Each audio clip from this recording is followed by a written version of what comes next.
सर्वच मान्यवर आणि आपण सगळे आज दिवसभराचा कार्यक्रम हा खरं म्हणजे अशाच प्रकारच्या सूचनांचा आणि कार्यक्रमाचा भाग होता। यामध्ये जगदीशभाई गायकवाड यांचं भाषण खूप गाजलं आणि खास करून बौद्ध समाजाचे म्हणून त्यांनी जो पुढाकार इथे दाखवला तो आपल्या आग्रहांना पण लाजवणार आहे। याचं कारण असं आहे की त्यांनी एक उदाहरण दिलं की म्हणजे दिवा पाटलांच्या कार्यक्रमामध्ये लोक हुतात्मे झाले होते आणि दशरथ दादांचा त्यांनी उल्लेख केला। 80व्या वर्षी म्हणजे जरी गोळी लागली तरी आम्ही लढायला तयार आहोत। ही जी त्यांची भूमिका आहे ती भूमिका अत्यंत महत्त्वाची आहे। मी आपल्याला हे सांगू इच्छितो की या सगळ्या आंदोलनाचा जो इतिहास आहे त्याच्यामध्ये आज आमच्या कोळी समाजाचे नेते आलेले आहेत। कांती कोळी आमदार त्यांचे चिरंजीव आलेले आहेत। पलीकडे तिकडे आपल्या आदिवासी कोळी बांधवांचं आंदोलन चालू आहे जातीच्या दाखल्यासाठी, तिथे पण मी गेलो होतो। त्यांचा हेतू सुद्धा तोच आहे की आम्हाला जातीचा दाखला मिळावा, आरक्षण मिळावं। या मुंबईमध्ये आज आपण इथे सगळे बसलेले असताना या मुंबईमध्ये आगरी आहेत, आगऱ्यांची गावठण आहेत, कोळी आहेत, भंडारी आहेत, आदिवासी आहेत, ईस्ट इंडियन आहेत, पण आपण त्यांच्यापर्यंत गेलेलो नाही। 200 गावठण आमची इथे आहेत पण आम्ही त्यांच्यापर्यंत पोहोचलेलो नाही। अशा परिस्थितीमध्ये मगाशी गोष्ट निघाली की दिवा पाटील साहेबांनी जे आंदोलन केलं सिडको विरोधात जमिनींच्या हक्कांसाठी, ते आंदोलन करत असताना वसंतदादा पाटील या मराठा मुख्यमंत्र्यांनी त्यांना गोळ्या घातल्या आणि 5 माणसं आमची ठार झाली। त्यांच्यानंतर 12.5% भेटले। याच्यातून आम्हाला शिकण्यासारखं खूप आहे की दिवा पाटलांचं आंदोलन हे जरी ते वकील होते, एक संयमी नेते होते, महाराष्ट्राचे विरोधी पक्ष नेते होते, तरी सुद्धा स्वातंत्र्यानंतर या मुंबई ठाणे रायगडचे आम्ही मालक असून आम्हाला रक्त सांडवावं लागलं, हे वास्तव आहे। अशा परिस्थितीमध्ये आज आम्ही आंदोलन चालू केलंय। आमचा विश्वास विविध राजकीय पक्षांवर होता।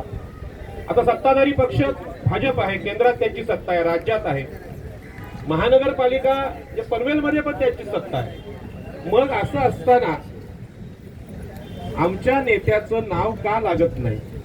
दिवा पाटील हे राष्ट्रीय नेते आहेत, हे त्यांनी खासदारकी लढून सिद्ध केलेलं आहे। आता बाळामामा हे राष्ट्रीय नेते आहेत कारण ते खासदार आहेत, दिल्लीत गेलेत ते।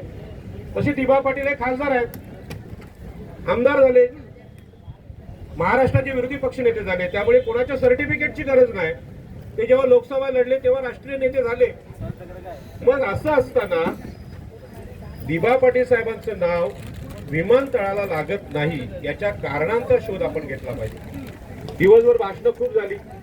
आपल्या आंदोलनातून आपल्याला काय दिसते? सध्या नवी मुंबईमध्ये, ठाण्यामध्ये, रायगडमध्ये जे लँड ॲक्विजिशन चालू आहे त्याच्यामध्ये सिडकोचे अधिकारी पोलिसांना घेऊन आपल्या घरांवर जबरदस्ती करतात। आपल्या बायकांना रॉकेलच्या बाटल्या घ्यायला लागतात घर वाचवायला। हे काय पौरुषत्व नाही आपलं, हा शौर्यपणा नाहीये। ही वेळ आमच्यावर आली आणि दिवा पाटलांनी ही सूचना अगोदर केली होती की तुम्हाला 12.5% भेटले, ते प्रेमाने भेटलेले नाही, लढून भेटले। स्वातंत्र्यानंतर किमान आम्हाला अपेक्षा होती की संविधान आहे, आम्हाला कायदेशीर भूसंपादन होईल, पुनर्वसन मिळेल, पण असं झालं नाही। त्याचं कारण असं आहे, स्वातंत्र्यपूर्व काळापासून आम्ही जमिनींचं आंदोलन करतोय, ते कोणाच्या विरोधात करतोय? स्वातंत्र्याच्या अगोदर इंग्रजांचं राज्य होतं, पण इथले खोत हे आपल्या समाजातले, हिंदू समाजातले ब्राह्मण क्षत्रिय वैश्य होते आणि त्यांच्या विरोधात आम्ही आंदोलन केलं। दिवा पाटलांना आंदोलन करावं लागलं।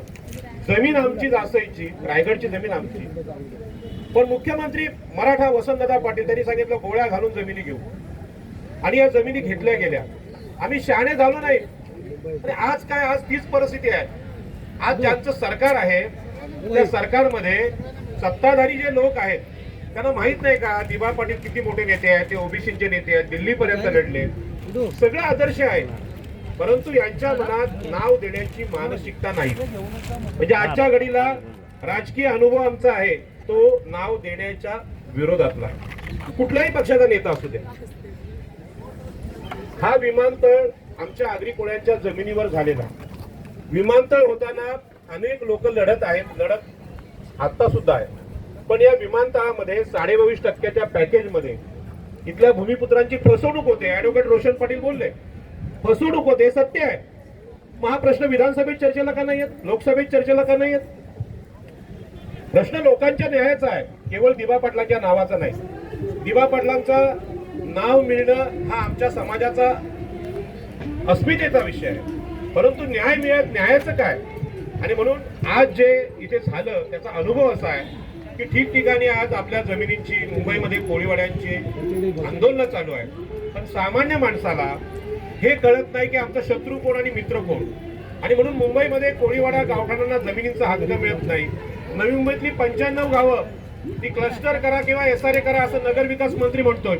हाच एकनाथ शिंदे नगरविकास मंत्री सांगतोय की या विमानतळाला हिंदू हृदय सम्राट बाळासाहेब ठाकरे यांचं नाव द्या. त्यांना माहित नाही 12.5% आंदोलन कोणी केलं, पनवेलचे पितामह कोण आहेत, रायगडचे पिता, त्यांना सगळं माहित आहे.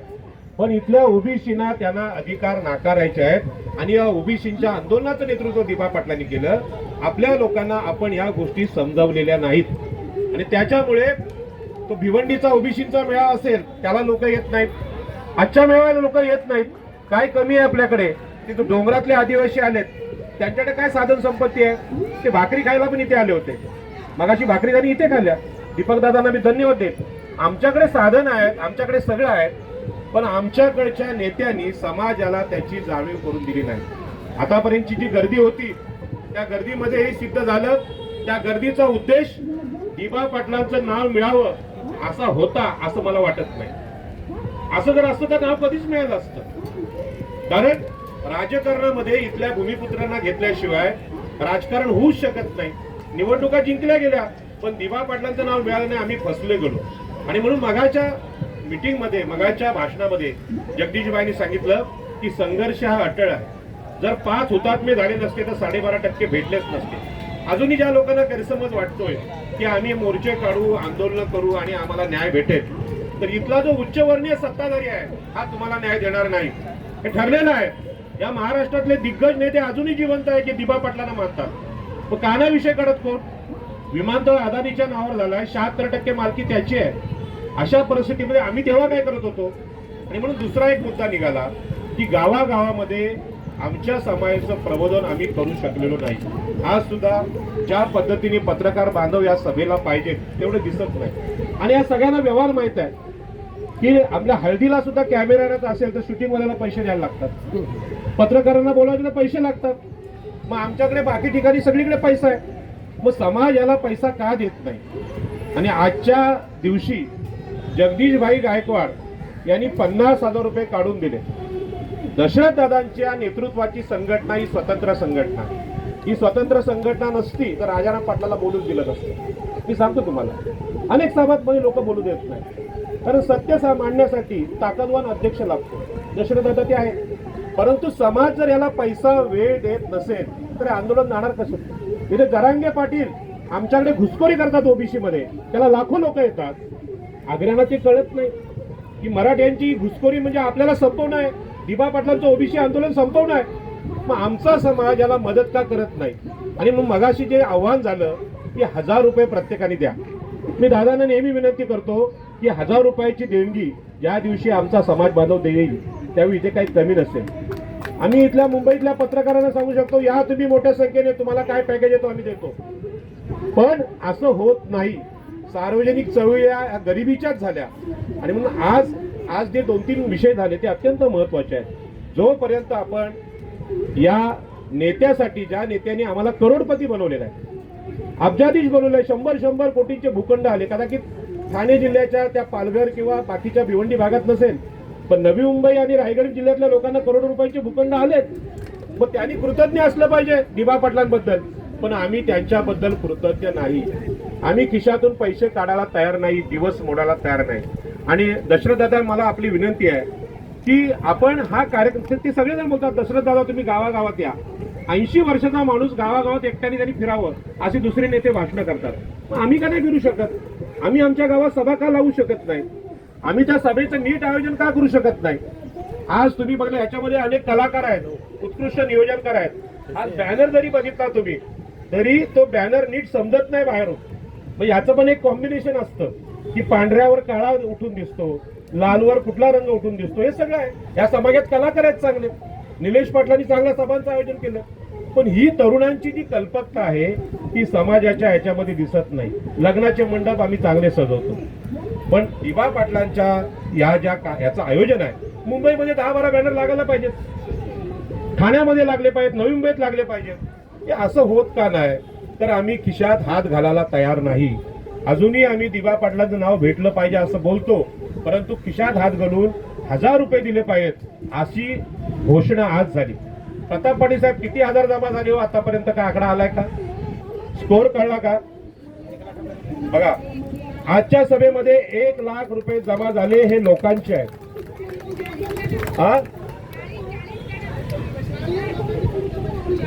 40 लोकांनी दिले 40,000, बरोबर आहे.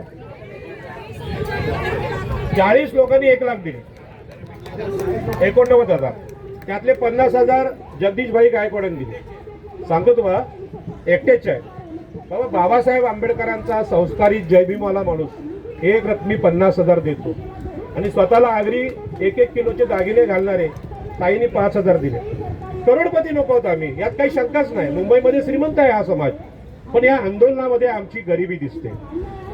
ही गरिबी मनाची गरिबी आहे. आणि म्हणून जोपर्यंत आम्ही या आंदोलनामध्ये आमचा पैसा, आमची ताकद लावत नाही, तोपर्यंत आम्ही यशस्वी होत नाही. आणि राहिला मुद्दा, या देशामध्ये आतापर्यंत दिबा पाटील साहेबांनी, दत्ता पाटलांनी जो संघर्ष केला, हा इथल्या उच्चवर्णीय जातींविरोधात केला. आमचा जमिनींचा लढा ब्राह्मण आणि मराठ्यांच्या विरोधात होता, वैश्यांच्या विरोधात होता. आज सुद्धा विमानतळ अदानीचा आहे, वैश्याचा आहे, आणि त्याला मदत करणारे हे ब्राह्मण मराठे आहेत. जोपर्यंत हे सत्य आम्ही स्वीकारत नाही, तोपर्यंत आम्हाला न्याय मिळत नाही. का नाही हो? आमचा नेता नगरविकास मंत्री होत नाही. सिडकोवर मालकी कोणाची आहे? नगरविकास मंत्र्याची आहे. आज रोज घरं पडली जातात, कोण पाडतोय? नगरविकास मंत्री पाडतोय. या विमानतळाच्या नामकरणाचा ठराव बाळासाहेब ठाकरे असा नगरविकास मंत्र्यांनी घेतला. त्याला भीती वाटत नाही? आग्र्यांची, कोळ्यांची भीती वाटत नाही? ही भीती का गेली? कारण आम्ही आमच्या अस्मिता विसरलो. आणि म्हणून दिबा पाटलांचं नाव या काळात मिळत नाही, या आजच्या सभेने आतापर्यंत सिद्ध केले. आतापर्यंत मिळतच नाही. त्याला सत्ताधारी जबाबदार आहे, विरोधी पक्ष जबाबदार आहे, पण सगळ्यात मोठे जबाबदार आम्ही आहोत. आणि म्हणून प्रामाणिक जे नेते आहेत किंवा प्रामाणिक कार्यकर्ते सकाळपासून संध्याकाळपर्यंत थांबलेले आहेत. सगळ्यात जास्त प्रामाणिक या सभेचे अध्यक्ष दशरथदादा पाटील आहेत. त्यांच्यासाठी जोरात टाळ्या वाजवा. आणि आजच्या सभेत पहिल्यांदा लोकशाही मार्गाने पैसे जमा झाले. मी यासाठी ते बोलतोय, लोकशाही मार्गाने पैसे जमा होतील तेव्हा स्वतंत्र वक्त्यांना बोलता येईल, नाहीतर वक्त्यांना बोलता येणार नाही. आणि म्हणून या समाजात आलेली सूद आहे भांडवलदारांची, ती पहिली संपवली पाहिजे. प्रामाणिक माणसाने 1000 रुपये दिले तर 90 लाख लोक सांगतात ना आपले. 90 गुणिले 1000 किती पैसे झाले सांगा हो? अंबरनाथ दादा सांगा, करा हिशोब. 900 कोटी रुपये झाले. ते जाऊ द्या हिशोब. 90 लाख लोक आहेत ना, 1000 रुपये प्रमाणे किती होतात? अहो तसं नाही बोलत मी. किमान 1000 रुपये 90,000 लोकांचे किती झाले? नाही विषयच हा दादा, विषय हा आहे. तुम्हाला असं वाटतं विषयांतर होत आहे, पण ते प्रॅक्टिकल सांगतो. आज हे जेवण झालं ते उगाच झालं का दीपक दादा? कोणीतरी त्याग केला म्हणून झालं ना? नाही तर वडापाव खाल्लेले लोक आहेत इथे ओबीसीच्या आंदोलनात. इथेच दशरथदादांना माहित आहे वडापाव वाटलेत लोकांनी, पण आग्र्यांच्या जेवणात आज भाजी होती, भाकरी होती. ठरवलं तर आम्ही सगळं करू शकतो.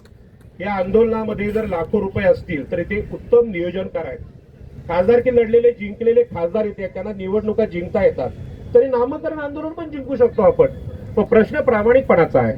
हा प्रामाणिकपणा जर समाजाने ठेवला, गावागावात सभा लावल्या, अहो नगर विकास मंत्री पद सुद्धा आम्ही घेऊ आणि सिडकोच्या बापाला ठराव घ्यावा सांगू. ही सिडको आमची आहे, जमीन आमची आहे. आमच्या दिबा पाटलांचं नाव मिळत का नाही? तू कोण आला रे? ही बोलायची हिंमत आग्र्यांची असली पाहिजे, आणि ती होत नाही म्हणून सिडको दादागिरी करते. आज सिडकोने आज नाही ना आणली तिकडे. पेणमध्ये जमिनी घ्यायचा त्यांचा प्रयत्न आहे. भूसंपादन नाही, 22.5% देऊ, 40% देऊ, 60% देऊ. तुमच्या बापाची जमीन आहे का? असं कुठल्या देशात होतं का? प्रत्येक देशात लँड एक्विजिशन कायदा आहे, पण आमच्या आग्र्यांना कोणी विचारत नाही. मुंबईतले कोळीवाडे तोडले जातात, कोणी येते हो? कोणी येत नाही. आणि म्हणून माझी अशी विनंती आपल्याला आहे की कधीतरी आम्ही सत्यापर्यंत लोकांना नेलं पाहिजे. भावनिक राहू नका. हा नेता न्याय देईल, तो नेता न्याय देईल, लोकसभेनंतर मिळेल, विधानसभेनंतर मिळेल, पंचायत समितीला मिळेल. काही मिळणार नाही. निवडणुकांचं राजकारण होतं आणि नाव नाही भेटलं म्हणून कॉलर पकडायची ताकद आमची नाहीये. आम्ही विचारत नाही कोणाला, त्यामुळे त्यांना माहिती आहे ना मूर्ख बनवता येतं. आणि आज आम्ही मूर्ख बनलोय किंवा मामा बनलोय. आगरी भाषेत हाच शब्द आहे, मामा बनवणं हा शब्द आहे. आणि असं मामा आपण बनू नये, माझी विनंती आहे. मला कल्पना आहे की दशरथ दादा वेळ खूप होतोय, परंतु जेव्हा आम्ही सत्यापर्यंत जातो तेव्हा निर्णय होतो. आजच्या सभेमध्ये निर्णय झाला, जे काही पैसे जमा झालेत त्या पैशामुळे पुढल्या सभेचं नियोजन करू शकतो. किंबहुना एखादी सभा झाली तर त्या सभेत 10 लाख जमा होऊ शकतात. आणि जर पैसे जमा झाले तर निश्चितपणे परिणामकारक इफेक्टिव्ह मीडिया आणता येतो, चांगले बॅनर करता येतात. त्या मुंबईवर बॅनर लावू शकतो आपण, त्याचा प्रभाव सरकारवर पडू शकतो. 200 गावठाणं मुंबईमध्ये, 200 जर बॅनर लागले मुंबईत तर एका गावातून 100 लोक येतील. पण लोकांना माहितच नाही कोळ्यांना आग्र्यांना की ते आग्र्यांचं आंदोलन आहे. त्या कोळ्यांना तिथल्या माहित नाही हे आगरी म्हणजे कोळी समाजाचा भाग आहे. त्यांना माहित आहे का ते एसटीचा दाखला घ्यायला लागलेत? आम्ही पण एसटीत आहोत, आम्ही आदिवासी म्हणजे एसटी आहोत. आमचे आग्र्यांचे कोळ्यांचे दाखले का काढले? मुंबईच्या जमिनी सहज घेता याव्यात. एसटी दाखला असेल तर जमिनी घेता येत नाही, राज्यपालांना ते अधिकार असतात. आम्ही सायन कोळीवाड्यासाठी लढलो होतो राज्यपालांकडे, पण आमच्याकडे दाखलेच नाही. मी स्वतः साहेब खासदारकी लढलोय 2 वेळा, मला हे सगळं माहिती आहे. पण पैसा नसेल तर काय करता येत नाही. बरं, ज्या शेठ लोकांकडे पैसा आहे तो दिबा पाटलांच्या उपयोगाचा नाही, तो कोणाचा आहे? तो दुसऱ्या शेठच्या उपयोगाचा आहे. त्याच्यामुळे नाव भेटत नाही. म्हणून गरिबांचा पैसा या सभेत आला पाहिजे. आजच्या सभेच्या उपस्थित सगळ्या लोकांना मी धन्यवाद देतो. खास करून जगदीशभाई गायकवाडांना धन्यवाद देतो की त्यांनी 50,000चं ओपनिंग करून आग्र्यांसमोर चॅलेंज ठेवलंय, तुम्ही 5 लाख देणार की 5 कोटी देणार? आणि पैसे आल्यानंतर आंदोलन करणारे इथे खूप लोक आहेत, लढणारे लोक खूप आहेत, हुशार लोक आहेत. पण पैसाच नसेल, ही अवस्था मुंबईतल्या मालकांची, आगरी कोळ्यांची, भंडाऱ्यांची असेल तर बाकीच्या लोकांचा विचारच करू नये. आणि म्हणून आपण वास्तववादी असलं पाहिजे, हवेत नसलं पाहिजे की आम्ही शेठ आहोत, शेठ आहोत, शेठ आहोत. हा गैरसमज होता. हे शेठ लोक बोगस निघाले, फुसके बाहेर निघालेले आहेत, त्यातून काही निर्माण झालेलं नाही. आणि आताच्या आंदोलनाला जर आपल्याला यशस्वी करायचं असेल तर प्रत्येक गावात आंदोलन करावं लागेल. त्या आंदोलनात आमची जायची तयारी आहे. पण आम्ही एवढे प्रामाणिक आहोत की हा प्रत्येक माणसाला जाणं येणं आहे, खर्च आहे, सगळा खर्च आहे. ज्यांना वेळ देता येत नाही त्यांनी पैसे खर्च करावेत, ज्यांना मटण भाकरी बनवता येते त्यांनी भाकरी द्यावी. आणि अशा प्रकारचं कृतीशील आंदोलन हा आजचा आदर्श आहे. मी पुन्हा एकदा दशरथ दादांना धन्यवाद देईन की या आंदोलनामध्ये सगळ्या वक्त्यांना बोलायची संधी मिळाली, स्वतंत्रपणे बोलले. आणि यातलं सत्य हेच आहे की या देशामध्ये दिबा पाटलांनी जे आंदोलन केलं हे चातुर्वर्ण्याच्या विरोधात केलं. ज्या ब्राह्मण क्षत्रिय वैश्य यांनी आम्हाला गुलाम केलंय, त्या शूद्रांना गुलामीची मुक्ती देणारे महात्मा ज्योतिबा फुले हे दिबा पाटलांचे गुरु होते. आम्ही हे कधी समजत नाही आणि म्हणून आम्हाला सत्ताधारी कोण आहेत हेच समजत नाही. देवेंद्र फडणवीस हे ब्राह्मण मुख्यमंत्री आहेत, ते शूद्राचं नाव कशाला देतील? एकनाथ शिंदे मराठा आहे, ते शूद्राचं नाव कशाला देतील? काढावा इतिहास. कोणी गोळ्या घातल्यात आम्हाला. आणि म्हणून सत्यापर्यंत कधीतरी जा, त्या दिवशी तुमचं नाव मिळेल, असं मिळणार नाही, असा माझा व्यक्तिगत अनुभव आहे. धन्यवाद. जय हिंद, जय महाराष्ट्र. धन्यवाद राजारामजी पाटील साहेब. आपण सकाळी